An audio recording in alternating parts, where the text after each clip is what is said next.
Tila napasobra ang special treatment ng Los Angeles Lakers kay Bronny James. Gayong siya'y pwedeng maglaro lamang sa mga home games ng South Bay Lakers at bawal siyang sumama sa mga road games nito.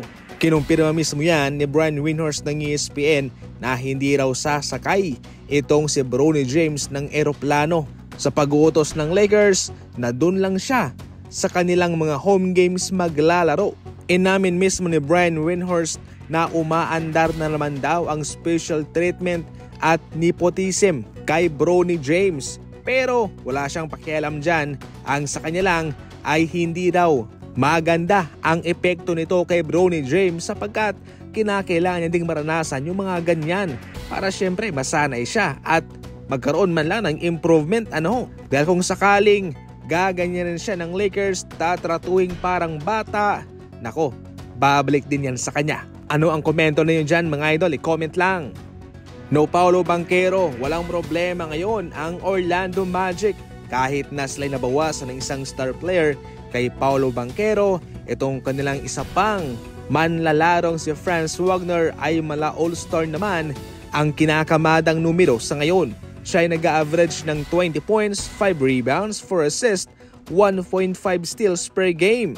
Kabilang lamang siya sa mga dekalibreng manalarong nag-average mga idol ng mga ganyang numero kasama si Luka, Shai Gilgeous-Alexander, Jason Tatum, Nikola Jokic, James Harden, and De'Aaron Fox. Ramdam man sa unang 4 na laban nila na walang Paolo Banchero, natalo sila.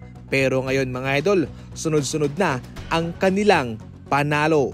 Malaking problema to para sa Golden State Warriors itong pansamantalang pagpapahinga ni DeAnthony Melton. Itong kanilang veteranong gwardya ay isang solidong contributor sa kanilang kupunan. 10 puntos, 3.3 rebounds, 2.8 assists, 1.2 steals per game, 40% sa field and 37% sa 3-point line.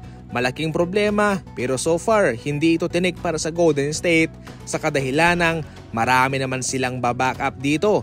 And actually hindi ito yung unang pagkakataon na injured itong si Melton. Sa mga labang wala siya ay naipanalo pa rin ng Golden State Warriors ang mga laban nito. At kaya hindi ito magiging problema sa Golden State mga idol considering na marami din silang mga backup dito sa lalim ng kanilang roster. Pwedeng si Buddy Hield, si Gary Payton o si Brandon Podziemski mga idol. Sa ngayon nga ay nag-average ng 58 points per game ang bangko ng Golden State Warriors. At kaya kahit na sino man yung kanilang hugutin dyan ay sigurado makapagbibigay din ng impact katulad kay DeAnthony Melton.